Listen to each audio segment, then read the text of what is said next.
Hey, what's going on out there, YouTube? This is SCL0320 representing JVS. To my great excitement, I was able to check out a remake of a 1994 classic that is near and dear to my heart, The Lion King.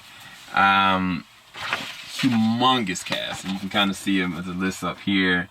You got Donald Glover, Seth Rogen, Chiwetel Ejiofor, Audrey Woodard, Billy Eichner, John Kanai, John Oliver, Beyonce, James Earl Jones himself.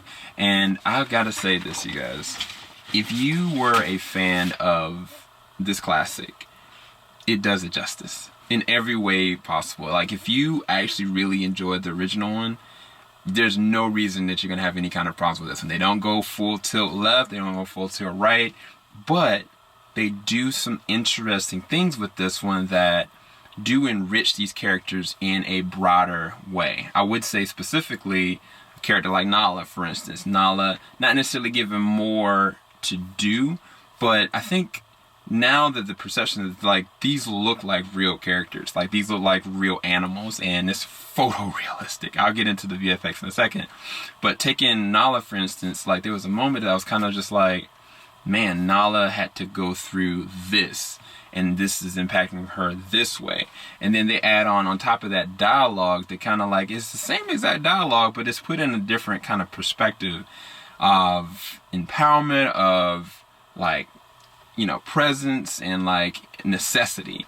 Taking Donald Glover's perception when it comes to Simba, like when you get to an adult Simba, like there's certain things that he's kind of thinking in the back of his head. Of course, we've seen the original one, so you know that this is definitely traumatic for this young man to have gone through what he went through with his father.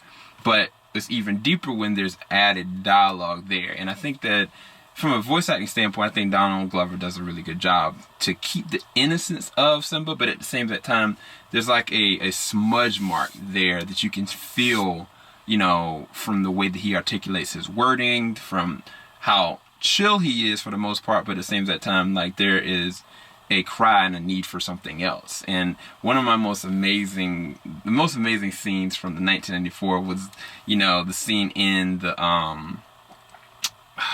field where Rafiki tells him to go and look into the water, and then from that point he goes and he looks into the clouds, and of course he sees his father. Now, this is where I'm gonna go and segue into the VFX. The VFX are the best VFX that I think I've ever seen since Avatar.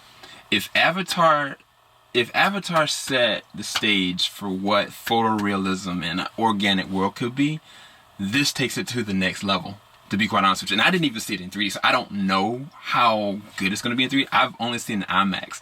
And the richness and the sharpness from, you know, a wildebeest going and moving, to rain, to like grass, to like the movement of wind, and how movement of wind brushes off of these animals' hair and fur. Like from the opening shot, you're gonna be able to tell like, yo, I remember this scene, but oh my gosh, it looked real. And I think that I talked to one of my friends, like he's like, you know what, I don't know if I can see the original the same that way. Like this is a whole nother step, and it technically truly is. Like if you enjoyed what Jon Favreau did with Jungle Book and making that authentic, and then at the same time nostalgic, and at the same time respectful for the original source material, he does that on top of 10 with this one. But at the same time, he corrects the different mistakes. Where one of the things I think that with the Jungle Book, they had a really good cast, but there wasn't necessarily standouts, you know what I'm saying? And this one, there are standouts, and I'm going to talk about those real quick. Of course, you got James Earl Jones.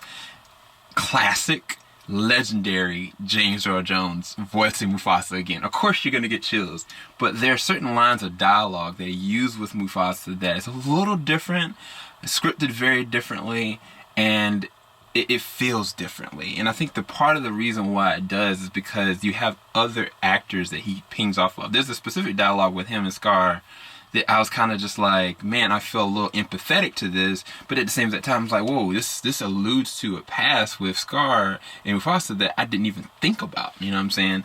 And the segue to that would be, of course, Chiwetel Ejiofor. A lot of people were like, where's Jeremy Irons? Why is Jeremy Irons not going to do this?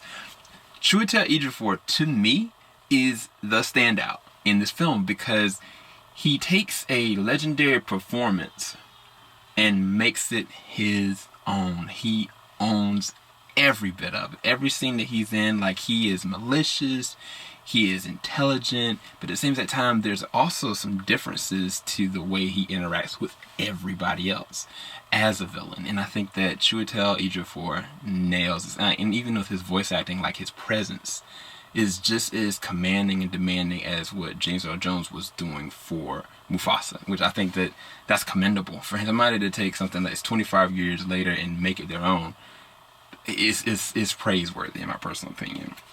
The next would I say be Billy Eichner as Timon and your boy Seth Rogen as Pumbaa. They were hilarious. Like, any of the moments that you loved about the original 1994 characters and how funny they were, they doubled down on that, and they make it naturally funny. They change certain dialogues. They just add their special spin on it, and every moment they were on screen, I just couldn't stop smiling. I couldn't stop laughing, even more so than I already was, because every time I was sitting there looking at this, I was like, oh, the nostalgia hits you hard in the paint, hard. So I've already talked about Childish Gambino or Donald Glover. I think that he did a really good job with his performance, but again, I think the standouts were Chiwetel Ejiofor, Seth Rogen, Billy, and then also I would also have to add into this John Oliver as Zazu, because a lot of people don't know that the original Zazu was voiced by Mr. Bean, and his performance is so classic that nobody even knows Mr. Bean was Zazu. And I think that John Oliver finds a way of doing such a really good job with making it his own. It's kind of like to reminisce on what Chiwetel is doing with Scar. The other thing is this, is that everybody can sing. Everybody does a really good job with their singing. The singing is not atrocious. It's not, off kill. Matter of fact, there was a moment that I've realized, like, yo, these movies don't have a lot, like, not that they don't have a lot of singing, as far as specifically with Simba, for instance. Simba doesn't have, but maybe as an adult, one song. A song or two songs that he actually kind of sings in. And there was one moment where I was sitting there listening to Childish Gambino, like, singing. I was like, yo, I want more. I want some more. Give me more songs. Like, this is the first time in any of these remakes that I was kind of like, could you just add a song here and there and just let them just go and riff on it? But they did give Beyonce, who plays the role of Nala, and again, I love what they did with Nala, because they gave her more to chew on, more to do. Not necessarily Beyonce's performance in terms of her voice acting, but I think it's serviceable. I think her music scenes were amazing. But again, this is also a credit to, I would say, the way that it was actually directed and the way they actually kind of brought it full circle. They got Florence K that plays the role of Shinzi, and they do an interesting thing with the women in this film that I personally appreciate. I don't want to spoil it, but I really do appreciate, specifically with like Shinzi, with Zarabi, Nala, and I think that they do a really good job with the strong women in this film, whereas before it wasn't necessarily that. Alfre Woodard plays the role of Zarabi. They do some interesting things with Zarabi with this one, and I really appreciated that. So all around, I think that the cast did a great job. Keegan-Michael Key plays one of the hyenas, and then your crazy boy, Eric Andre, plays one of the hyenas as well.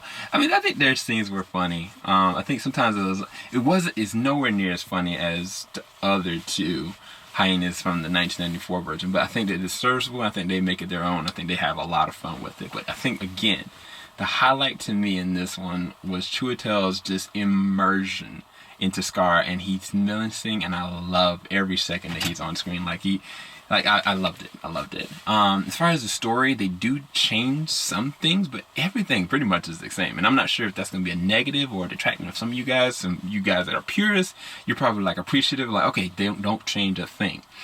They really don't. But I know one of my friends is like, they better not keep this exactly the same. What's the point of this movie that you made? And I think that for me, being a family man, having a son, and I cannot wait for him to see this retelling, re-immersion into it. Because what I'm end up doing, I'm showing this, and then when he's a little bit older, I'm like, yo, check out this 1994. Like, he like, Dad, really? You really? Yeah, like, check this out. It's just the same thing. Like, but is it entertaining? You love cartoons. I love cartoons. We love movies. Let's do this. And so I think that there's a nostalgia feel all around this. And there's 2 times in this movie that legit, yeah, I think if I was around the right person, I probably would have cried. No, there was one time I was like, man, I hate these Disney movies. When I got home, I was taking care of my son, and Frozen was on, and I was sitting there listening to Elsa sing, and then there was one moment where Elsa's sister had gotten in a situation toward the back end of the movie, spoiler alert, and I was like, man, I'm starting to choke up. I'm like, all these Disney movies catch me in the feels, bro. Like, any of y'all feel the same way? Anyway, I digress. I think that The Lion King is a triumph. I think it is a great film. I think that is very nostalgic. I'm not going to make comparisons between this one and the original. I think they're on par with each other. Like, I think that they work in their own lane specifically. If nobody ever seen the 1994 version, I think they'd be like, man, this is a masterpiece. If everybody's seen the 1994 version, look at this one, I think that they're going to appreciate what they did with this one because it doesn't go left. It doesn't go off the rails, to my personal opinion. I think it has a lot of rewatchability. Can't wait to watch this again with my wife. And I can't wait to take my son to see this because I'm going to take this. This is going to be his first movie to watch. So I'm very excited to do that. But hopefully you guys did enjoy this review. Please make sure you leave a like. Make sure you subscribe. Make sure you hit that little bell button. And leave me in the comments section what you guys thought about The Lion King. Go see it. Like, for real. If I had to give it a rating, I don't know how to rating because the original one is a 10 out of 10. It's like no matter what I say, if I say this is a 10 out of 10, if I say this is 8.5, if I say this is a 9, I mean, somebody will have a problem with this. So I'm just gonna leave it as ratedless. Just know that I had a blast, and I think that you will too. It's nothing under an 8.5 to me. I think it's one of the better remakes that they've done, and I can't wait to watch it again. Shout out to the cast, shout out to Jon Favreau, and yeah, that soundtrack, Hans Zimmer nails the remix of this. I mean, he did the original one, but the things that he adds into this one, it's a really good score, and the soundtrack is going to be very, very fun to actually listen to. I can't wait to check it out. Peace, you guys.